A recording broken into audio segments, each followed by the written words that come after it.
بسم الله الرحمن الرحيم.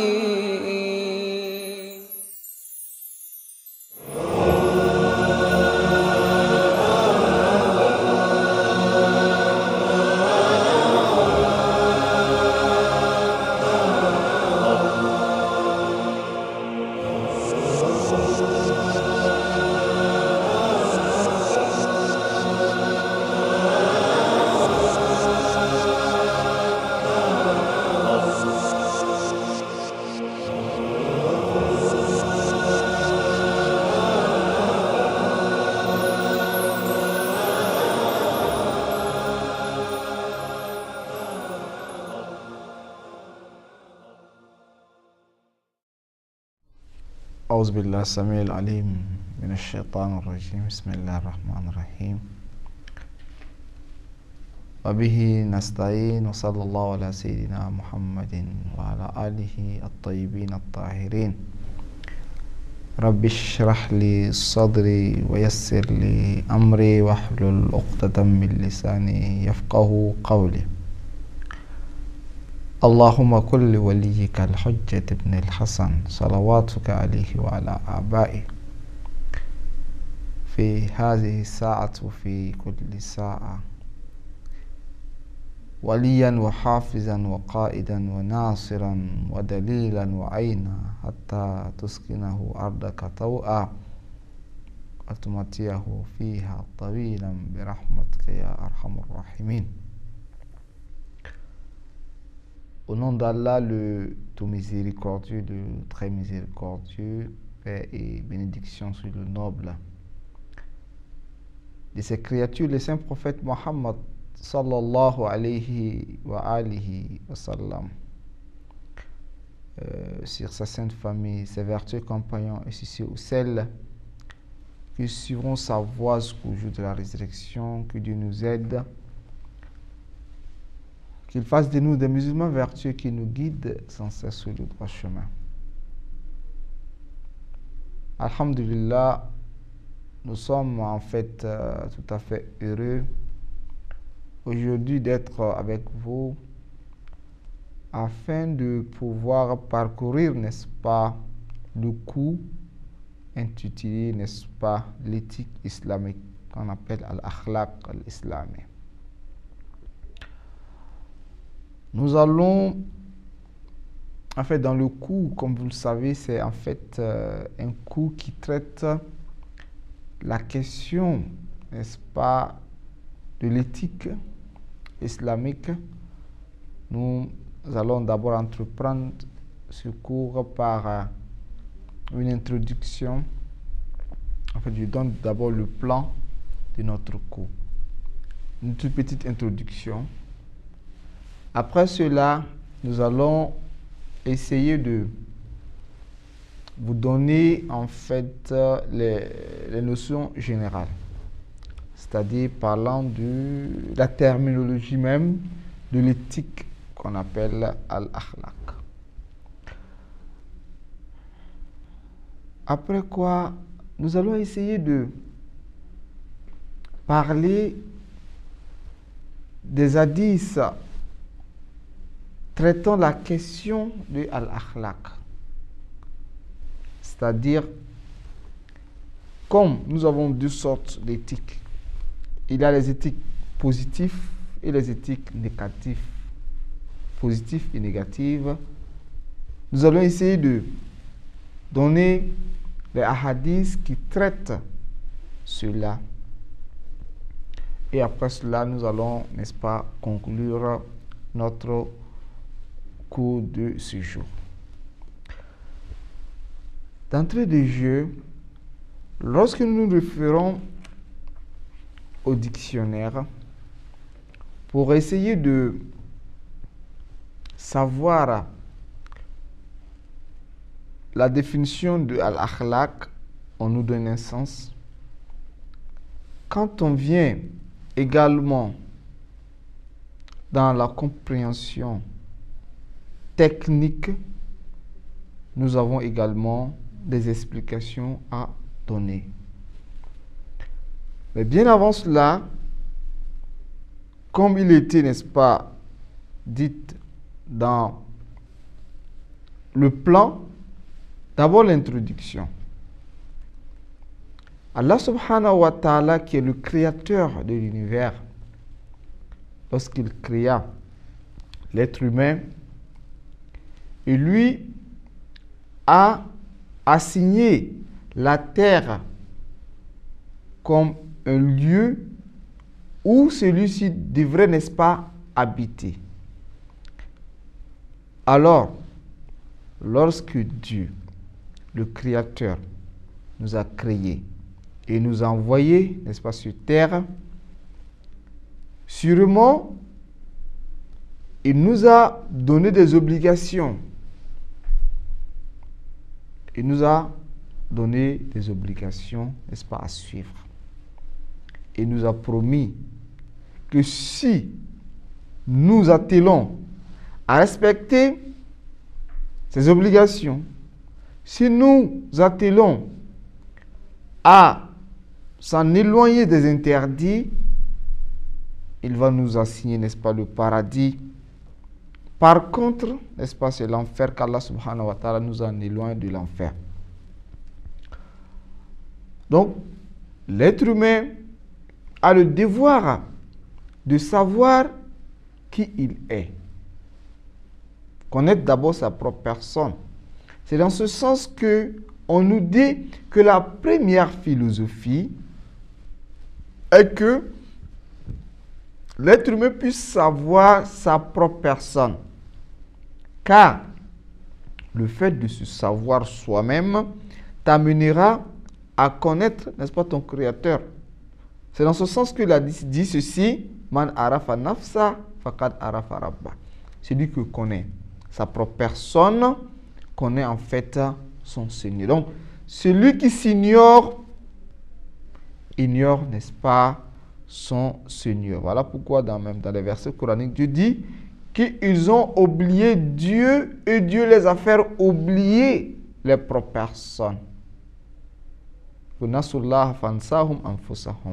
Ils ont oublié Dieu, ils ont ignoré Dieu et Dieu les a fait oublier, n'est-ce pas, leurs propres personnes. Donc, pour que l'être humain puisse connaître son Dieu, il faut se connaître soi-même.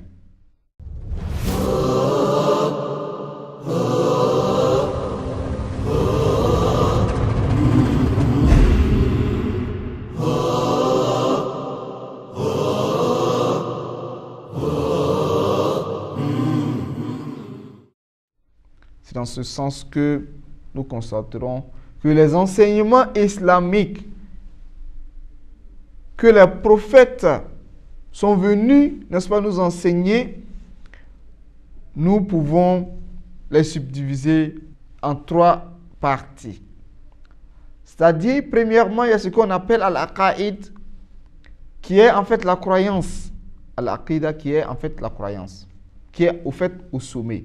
Et concernant la question de al-aqaïd, là-bas, il n'y a pas de suivisme, comme on le dit dans notre compréhension de fiqh, qu'il n'y a pas de taqlid, de suivisme. On ne suit pas qui que ce soit dans les questions de al-aqaïd. Ce sont des choses que l'être humain, de par sa raison, de par ses propres recherches, qu'il devrait, n'est-ce pas, aboutir à cela. N'empêche qu'on pose des questions, on essaye, mais il faut contempler, n'est-ce pas, le ciel. Il faut contempler, n'est-ce pas, ta propre personne pour en retirer, n'est-ce pas, cette croyance-là. Donc, on ne dit pas que je crois en Dieu parce que Dieu a inscrit dans le Saint-Coran que Dieu croit en lui. On ne dit pas que je crois en prophète parce qu'il m'a dit qu'il est prophète, donc je dois forcément, n'est-ce pas, croire en lui. Mais je devrais, de par ma raison, essayer de savoir quelles sont les preuves qui prouvent, n'est-ce pas, l'existence d'abord de Dieu et l'existence, n'est-ce pas, du prophète. Alors, lorsque nous allons croire à l'existence de Dieu, croire avec des preuves évidemment, pas de suivisme, nous allons croire également à l'existence, n'est-ce pas, d'un prophète. Il va, n'est-ce pas, en ressortir des éléments qu'on devrait, n'est-ce pas, s'adapter à cela. Donc, il y a au-delà la croyance qu'on appelle l'aqaïd, que l'être humain, avec, n'est-ce pas, sa propre raison, avec, n'est-ce pas, sa réflexion, avec, n'est-ce pas, les preuves rationnelles qui devraient, n'est-ce pas, atteindre cela. Alors, une fois atteint, et cru, n'est-ce pas, au prophète, et croire également aux jours de la résurrection. Il va, n'est-ce pas, en découler, n'est-ce pas, des règles que l'être humain il faut suivre. Donc, on ressort par là que lorsque nous croyons en l'existence de Dieu, en l'existence du prophète, en l'existence, n'est-ce pas, du jour de la résurrection, qui est en fait les principes fondamentaux, n'est-ce pas, de l'islam, va découler des éléments. Entre autres, le fait de avoir, n'est-ce pas, un fiqh à suivre, c'est-à-dire la jurisprudence. Comme vous le savez, la jurisprudence, ce n'est pas quelque chose que l'être humain, de par lui-même, essaie de créer en fait. Parce que là, cela va au-delà, n'est-ce pas, de ton obligation. Tu n'es pas demandé toi-même de te créer, n'est-ce pas, un fiqh. Mais c'est à la lumière du Saint-Coran et des hadiths du Saint-Prophète Mohammed sallallahu alayhi wa sallam que l'être humain devrait essayer d'étudier et faire ressortir, n'est-ce pas, des règles qu'on appelle al-istinbat. Déduire, n'est-ce pas, les règles sur la base, n'est-ce pas, du Coran, de la Sunna. Et, n'est-ce pas, suivre. Donc, il y a le fiqh qui rentre, n'est-ce pas, en ligne de compte. Et de l'autre côté, il y a ce qu'on appelle al-akhlaq, l'éthique. C'est-à-dire tes relations avec, n'est-ce pas, ton prochain. Les relations que l'être humain devrait en avoir entre lui et son époux ou son épouse, entre lui et ses enfants, entre lui et ses profs, entre lui et ses parents, entre lui et, n'est-ce pas, ses amis. Quel rapport l'être humain devrait en avoir avec ces personnes? Donc, c'est ce qu'on appelle, n'est-ce pas, al-akhlaq.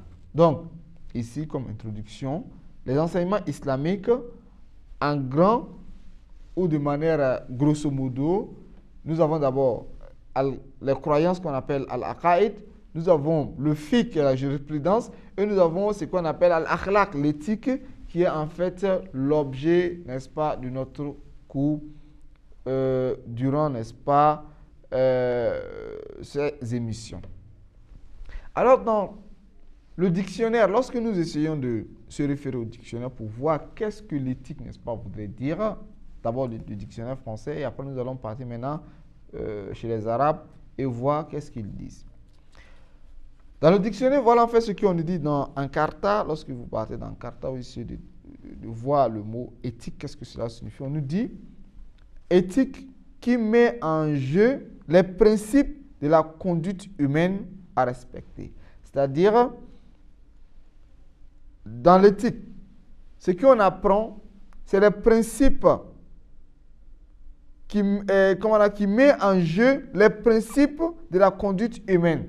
C'est-à-dire, la conduite humaine, face, n'est-ce pas, à ses semblables, devrait être régie, n'est-ce pas, par des règles et par, n'est-ce pas, des conditions bien données. Donc, c'est l'éthique qui essaye de élaborer, n'est-ce pas, ces principes-là, afin que l'être humain, en suivant cela, puisse atteindre, n'est-ce pas, la perfection. De l'autre côté encore, on nous dit idée des principes de la conduite humaine à respecter. Exemple, synonyme moral. On dit telle personne est de bonne moralité ou telle personne est de mauvaise moralité. Maintenant, dans le même Encarta, on nous dit en philosophie, l'éthique voudrait dire l'étude des principes de la conduite humaine à respecter. Étude des principes de la conduite humaine à respecter. Voilà en fait ce qu'on nous dit concernant, n'est-ce pas, al-akhlaq. Maintenant, lorsque nous venons dans la terminologie arabe, essayez de voir le mot éthique. Qu'est-ce que cela voudrait dire? Les Arabes nous disent que nous avons deux terminologies qu'on appelle al-khulq et al-khalq.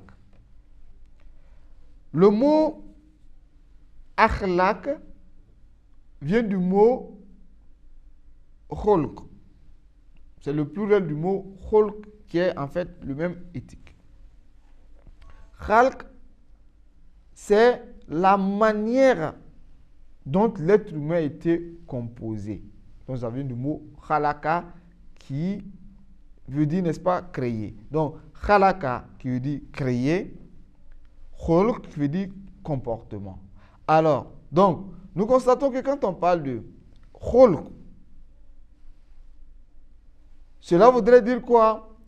Le comportement de l'être humain. C'est-à-dire c'est l'aspect interne de l'être humain que cela met, n'est-ce pas, en évidence. Mais lorsque nous parlons de al-khalq, c'est l'aspect physique. Donc la composition physique qui est mise en évidence. Et lorsque nous parlons de al-khulq, qui est comment on appelle là, le singulier de al-akhlaq, voudrait en fait parler de l'aspect intérieur, n'est-ce pas, de l'être humain. Comme vous le savez, dans la conception islamique ou chez les croyants, l'être humain a été créé, n'est-ce pas, à base de deux éléments essentiels. Premier qu'on appelle le corps, le corps qui tire sa source, n'est-ce pas, de l'argile.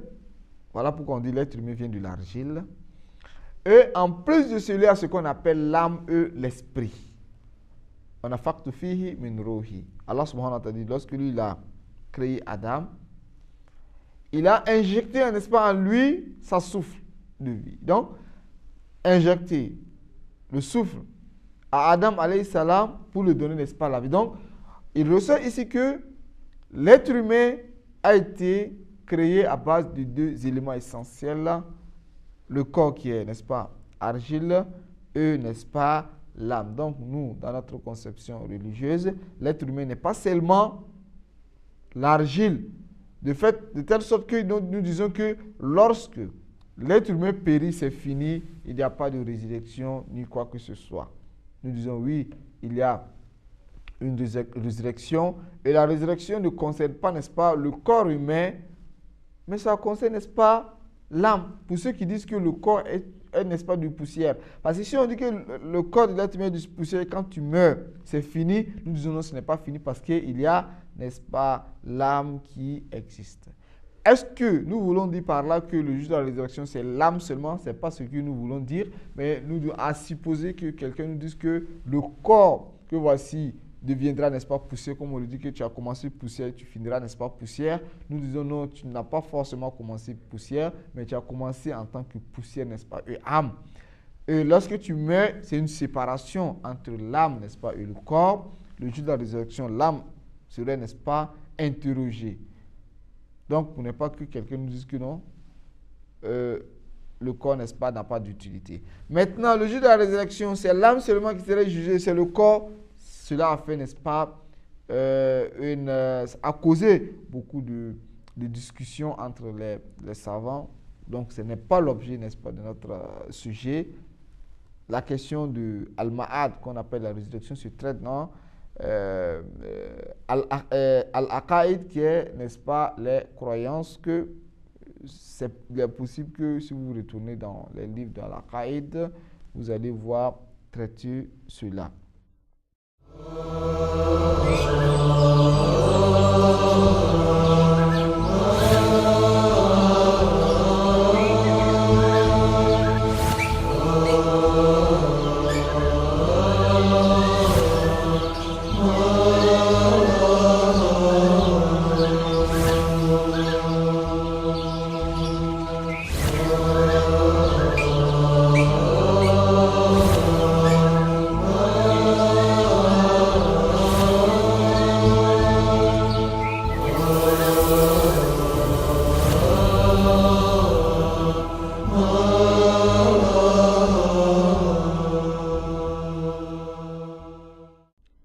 Donc, de manière générale, nous disons ceci, le mot akhlaq est le pluriel du mot khulq qui signifie disposition.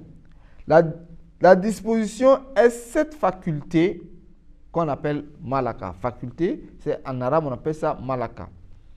De l'âme qui constitue la source de toutes les activités.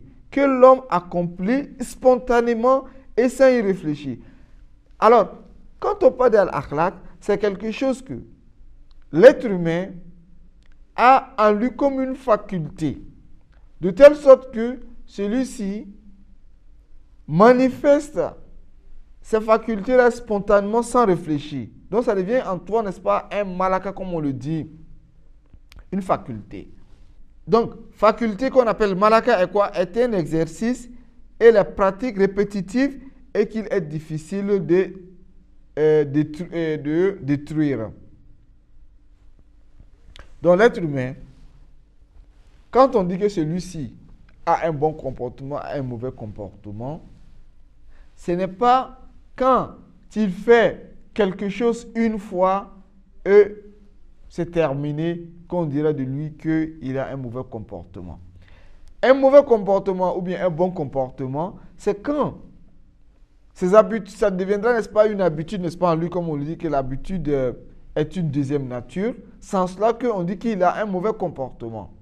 Donc, cela revient en lui une faculté, une habitude de telle sorte qu'il ne peut pas, n'est-ce pas, délaisser.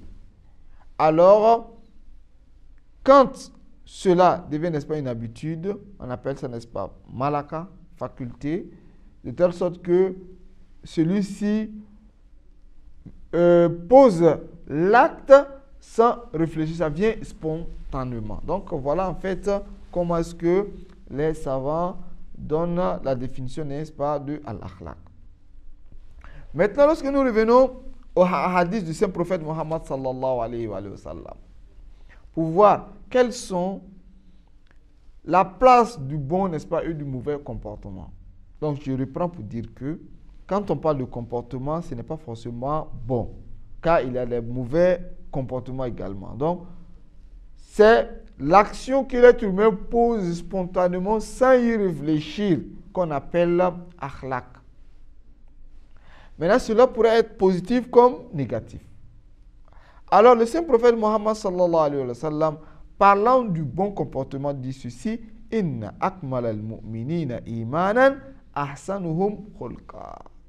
Il dit, celui-là même qui a plus de croyance, le plus parfait des croyants est celui-là même qui a un bon comportement. Donc vous voyez, il y a un lien entre le comportement de l'être humain, n'est-ce pas, et sa foi.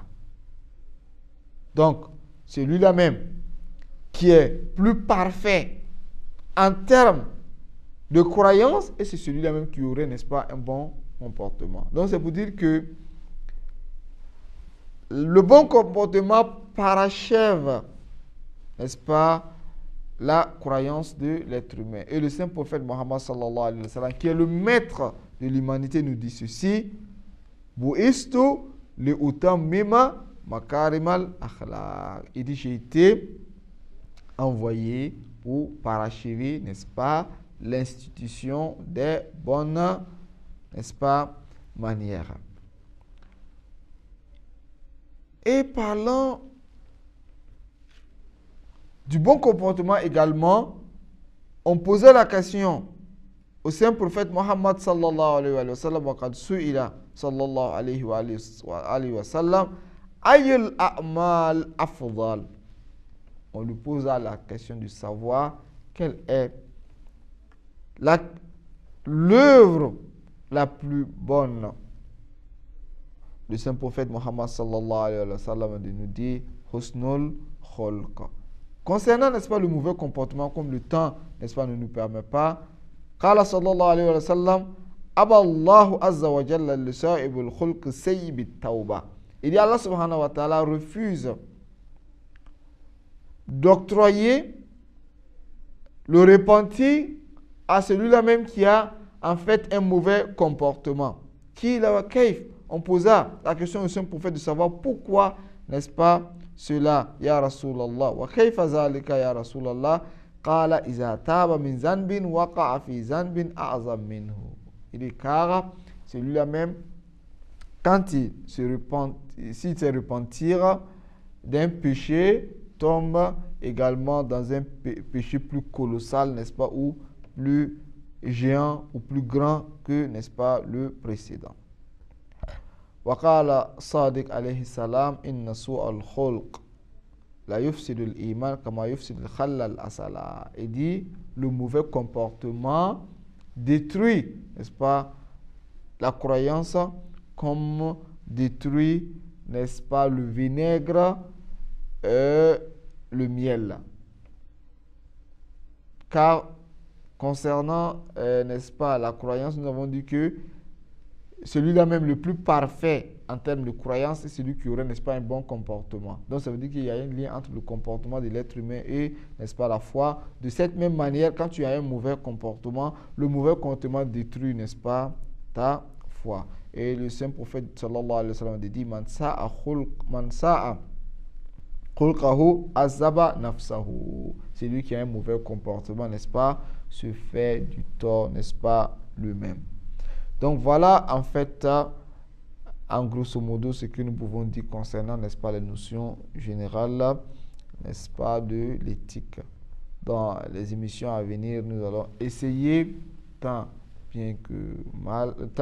bien de rentrer, n'est-ce pas, dans le vif, n'est-ce pas, du sujet, traiter en long et en large la question, n'est-ce pas, de l'éthique, son utilité et, n'est-ce pas, les rapports qu'il y a entre l'être humain et ses semblables. Donc, sur ce, nous allons prendre congé de vous. Wassalamu alaikum wa rahmatullahi wa barakatuh.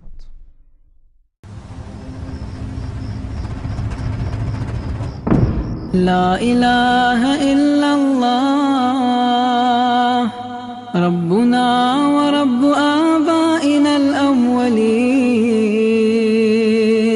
لا إله إلا الله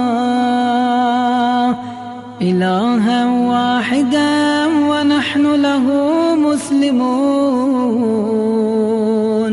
لا إله إلا الله لا نعبد إلا إياه مخلصين له الدين ولو كره المشركون لا إله إلا الله وحده وحده أنجز